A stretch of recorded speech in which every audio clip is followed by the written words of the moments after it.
the cloud. All right, we are very excited, gearheads, to have our guest on the show. He is an amazing race car driver. I was just looking at his resume, and it is really stunning.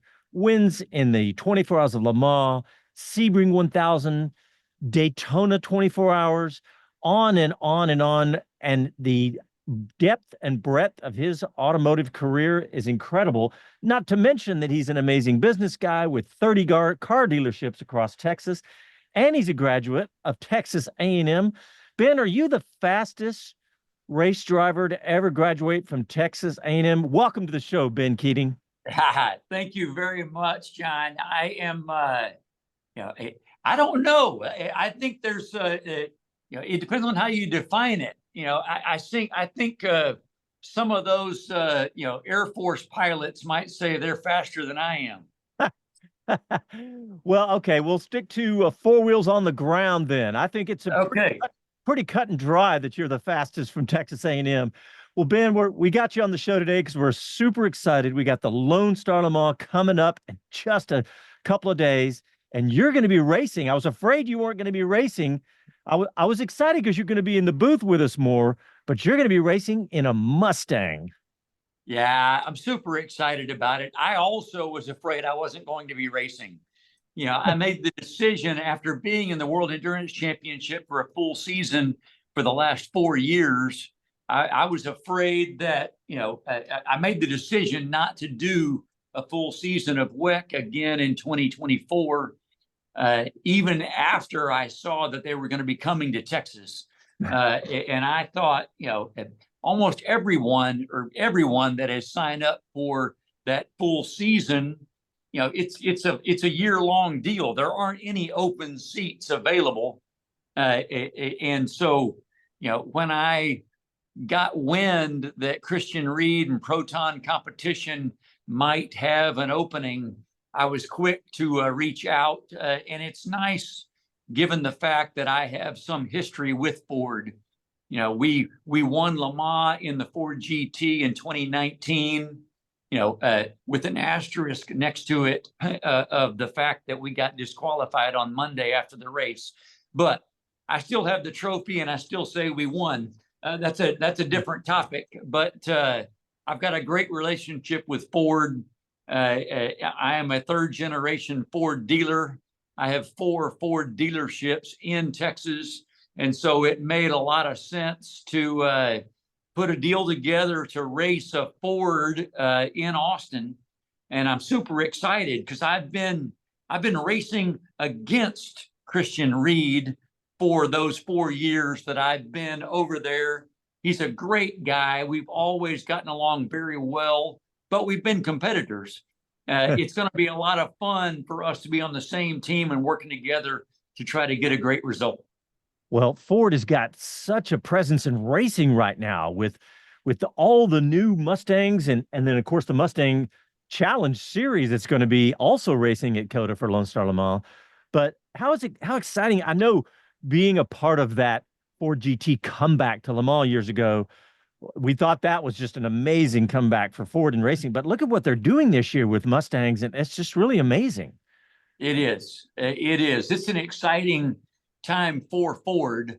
And, as you know, with any OEM, with any manufacturer, it's really kind of up to the leadership of the company for how they want to spend their marketing dollars. And, I'm a huge Jim Farley fan. And, he is a racer. That is what he is passionate about. And there's no doubt in my mind that, whether it's their relationship with Red Bull going forward or, their involvement of coming back into endurance sports car racing, I know that the CEO has a lot to do with those decisions. And it's fun for me because that's what I'm passionate about also. That's where they choose to spend their time and their energy and their money. I love Jim Farley. I follow him on all his platforms. I was just reading a post that he put on LinkedIn, believe it or not. But yeah, he's great. Well, look, I know that you and I get along great, but Jonathan Green is here with us, and he has a question for you too. Go ahead, Jonathan. Well, I want to follow on from just that. I was with Jim Farley last weekend at Laguna Seca, and he was racing a Cobra. And as you say, he is in and out of race cars each and every weekend, and I've been very privileged to kind of follow him around the country. But he did mention something on our show, which I want you to kind of see whether you think is feasible. He was talking about how, historic racing for him is great B2B. And we were talking about the exciting future with Ford and Formula One. Put that aside, but we asked him about the one make series, and he said he wants to do with the Mustang and with the Ford Mustang to do more series and become an alternative, a more price point alternative to Porsche Carrera Cup, and do it around the world. Do you think that's feasible for them and a good way forward? And you really put me on the spot here, Jonathan. I will say that I have also had similar conversations with Jim or with Mark Rushbrook with Ford Motorsports, Ford Performance Racing, I can't speak to whether or not it's feasible around the world. I do think that it is feasible in the United States for sure. When it comes to taking a car to the track for the normal, average, everyday sports car driver, I got started racing 17 years ago as a result of my wife giving me a gift of taking my own personal car to the track, on a weekend at Texas World Speedway in College Station. And, I believe that a lot of the older, we'll call it, whether you're a club racer, a bronze rated driver, whatever, that's how a lot of us got started. I started in my racing career as a Viper racer because that's the car I took to the track. And I think that, when I go to a PCA event or a Porsche club event, last time I went to one, it was at Watkins Glen. There were 300 people registered to race in that event. That's an enormous number. It's a ridiculously big number. But, when you look at, I don't know what the numbers are, but I've always kind of said, if you look at all the numbers, I think that there is many, I think that Corvette sells as many Vipers, in the 25-year life cycle of Viper. I think Chevrolet sells that many Corvettes in a year. Yeah. I think Mustang sells that many Mustangs in a month. And when you look at the number of Mustang fanatics, or the number of people in the United States that bleed Ford blue when it comes to their passion for sports cars, I think that number is huge. And I think that with their programs of doing the racing schools, or now graduating to that one make series, I think they do have the opportunity to build kind of a feeder system to create this one make series. And I hope that the one make series grows to the level that, it's my hope, what I've talked to them about, what I hope that they end up doing is, yes, it's nice to do some of these Mustang Challenge events at a WEC weekend or at an IMSA weekend, but I also think it'd be really nice for that to be the headline event of a weekend where along with that, you get your driving school and you get to the club racing type of environment, with the Challenge Series being the headline event that everybody wants to work their way up into. I think that's where you create this big following or this big energy behind, being a specific Mustang racer. So is it possible? Yes. Is it easy? No way. No. And that's a good answer, because I did put you on the spot. But let me ask you a softer one then. I do Trans Am, and obviously the Americans just absolutely adore a pure muscle car from America. And that's what this is that you're racing this weekend, compared perhaps to the hypercars and perhaps to also some of the GT3 cars it's racing against. How would you describe it, and tell the fans, what kind of a Ford this is? Well, I'll say I've never driven it. I'm looking forward. I'm looking forward to finding out what kind of car this is. I started reading the driver manual last night, and boom! I'm looking forward to understanding a little bit of this better once I get into the car. What I would say is that I've driven almost every type of vehicle that there is available out there to be driven. I think I drove every GTE car other than, the BMW.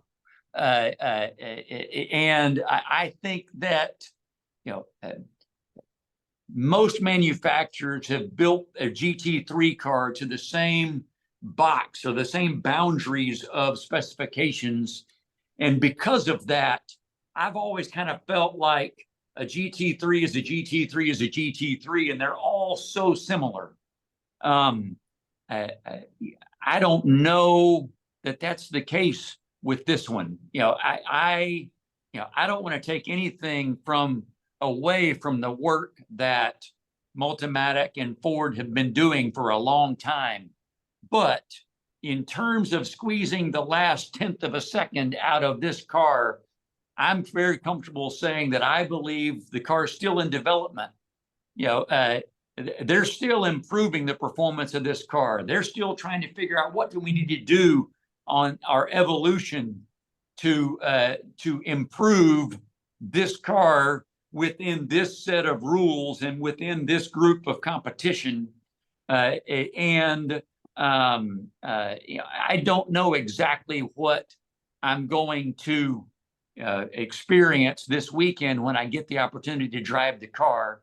I know that I have high expectations of myself behind the wheel of any car. I know that I have been relatively successful at Circuit of the Americas through the years. And so I'm going into it with a pretty high expectation, but I'm also going into it with tempered expectations of, I don't feel like the Mustang GT3 LM car has arrived yet. It's a big deal that they were on the podium in Le Mans. That gives me really good, feelings going into the weekend, especially because the driving conditions at Le Mans were absolutely disastrous. It was so difficult. There were so many different rain, episodes of a wet track. And for them to survive all of that and come in on the podium there is a big statement on the car, especially given the chance that it looks like we might have about a 50% chance of rain during our weekend during our race on Sunday. But I'll also say that, last year I won the championship in the World Endurance Championship in the Corvette, which is also one of those American muscle car, type of experiences, I would say. And it is something special. It is something special to be an American driver representing an American brand at the only world endurance race in the United States, especially when it's my home track, especially when I represent the brand on the retail side, and being able to represent them on the track in my home state is just pretty special. Wow, that is pretty cool, Ben. Ben, you talked about you haven't driven the car. You're still reading the manual. Let me read you something. I was on sportscar365.com, an article about you coming back and racing this car. And the first comment says, but has Ben Keating done any testing in the Mustang, though? And one of your fans, not even probably one of your fans, just everybody that knows this, the guy that replies, Robert B, says, if it has 4 wheels and a motor, Ben is good to go. I have, I've been pretty adaptable, I would say.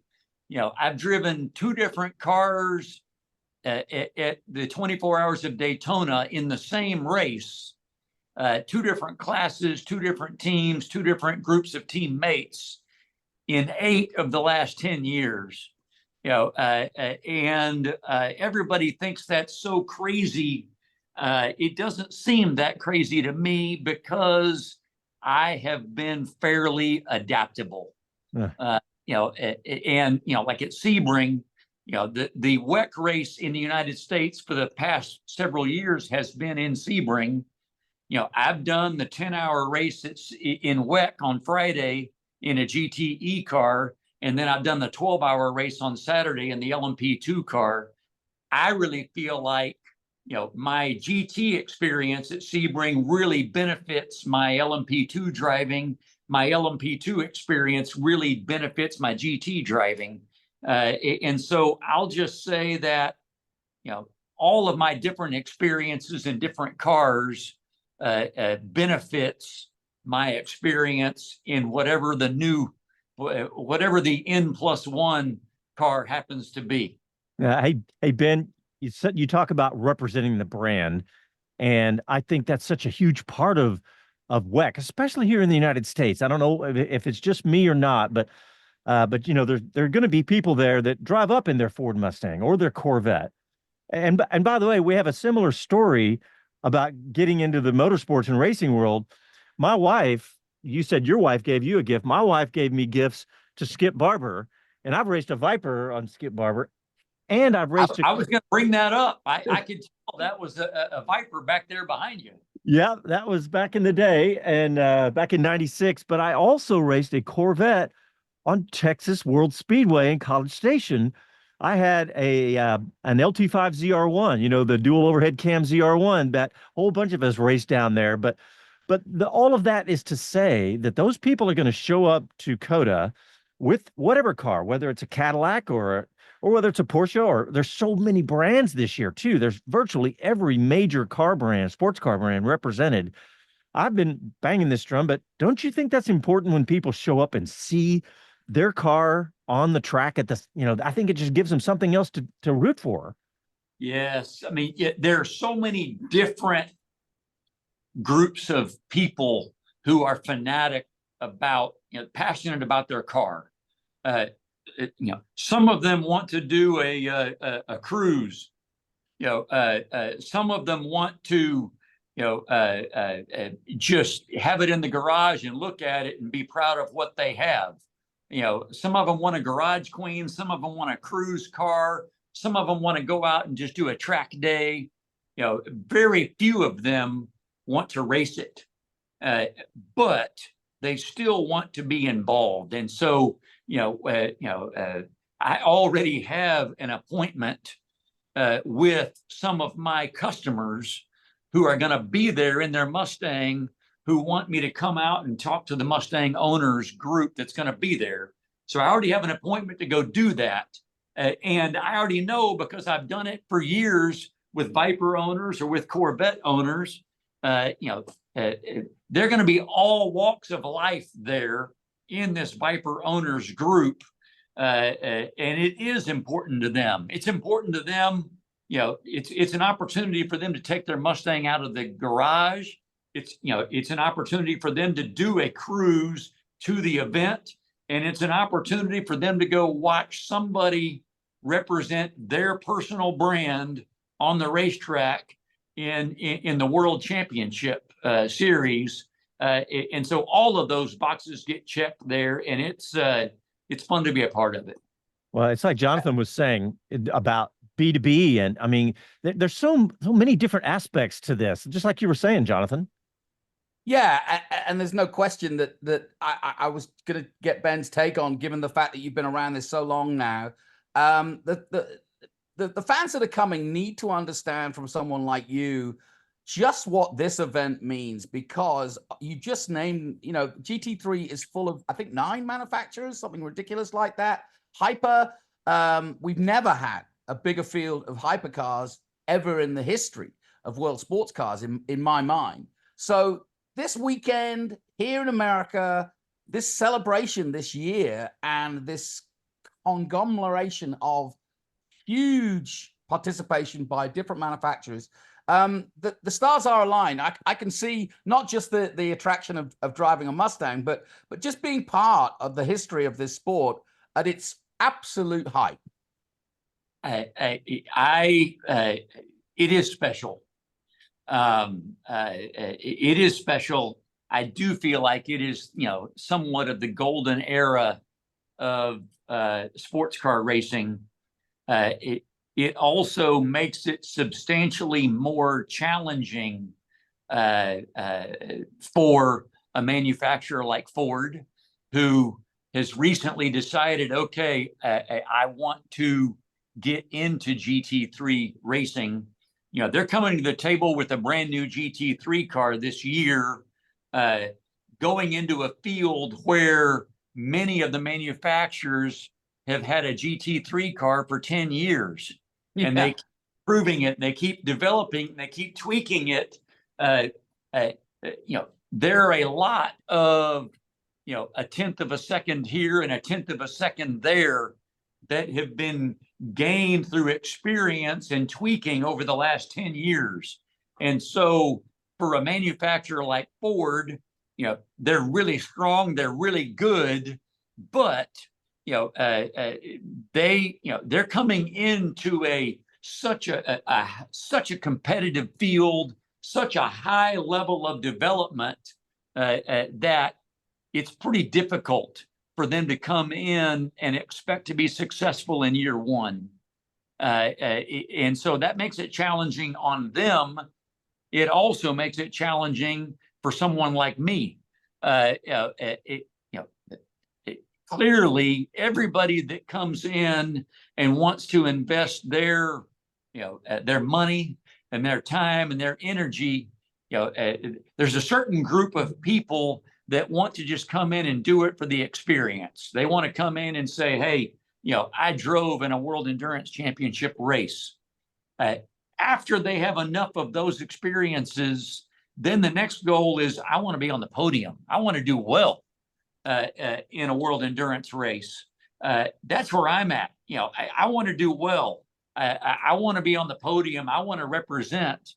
And when you have such a huge field with so many different manufacturers and so many different competitive cars, it makes it really, really challenging to get on the podium on any step. And it makes it so much more difficult to have the expectation that, I want to be one of the best. I just don't want to be one of the guys in the race. I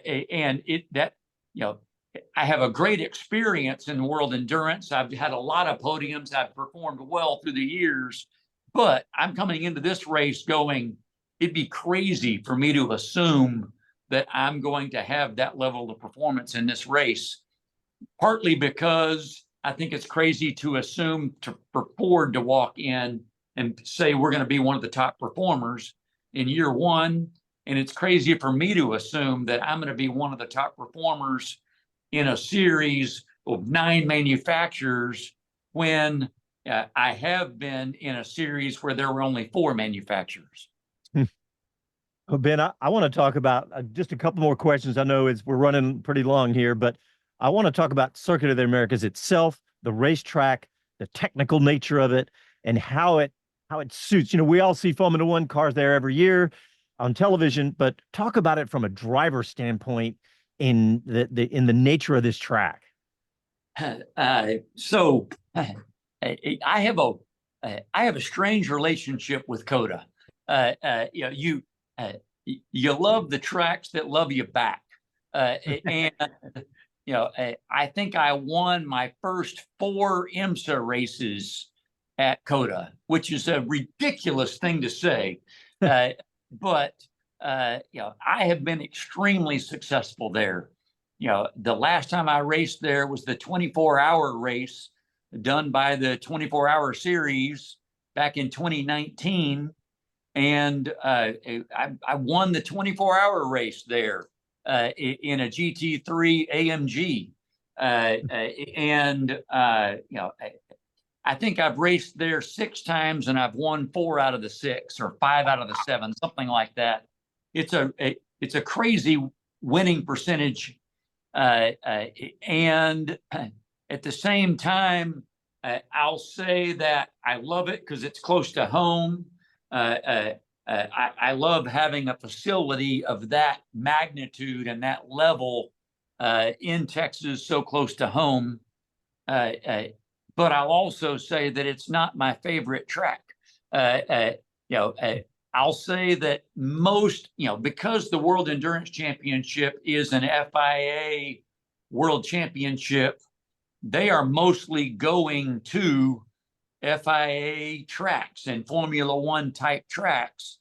And the modern Formula One tracks are so safe that it makes it difficult for them to have what I would call character. I greatly prefer the tracks where if you go offline or if you go beyond track limits, then you pay a big penalty. You wreck your car. And I enjoy that level of risk and that level of commitment to. It's really difficult to be fast at those tracks because you've got a really big penalty to pay if you're wrong. That doesn't exist at COTA. The runoff is so big that there's not much penalty to taking a big risk or braking too late or carrying too much speed or whatever. As someone who has developed the skill of being able to keep it between the lines and still going fast, I appreciate those big penalties. On the other hand, COTA's got a little bit of everything. You've got lots of elevation change. You've got technical, tight and twisty types of corners. You've got fast sweeping corners. You've got the carousel around the tower. You've got long straightaways. It's got every aspect to a track. And so as modern Formula One tracks go, I love it. It's got a little bit of everything. And I love it from that perspective. But a lot of people expect it to be my favorite number one. And that's not where it is on my list of tracks, just because it doesn't have the same level of risk and chance that some of my other favorites have. Well, that's understandable. I think a lot of people feel the same way about, the peril you face at some other circuits. But we are lucky to have this amazing racetrack in my hometown and just a couple hours from you. So it is really amazing. And I expect this to be a fantastic weekend. I think that the people are going to love this.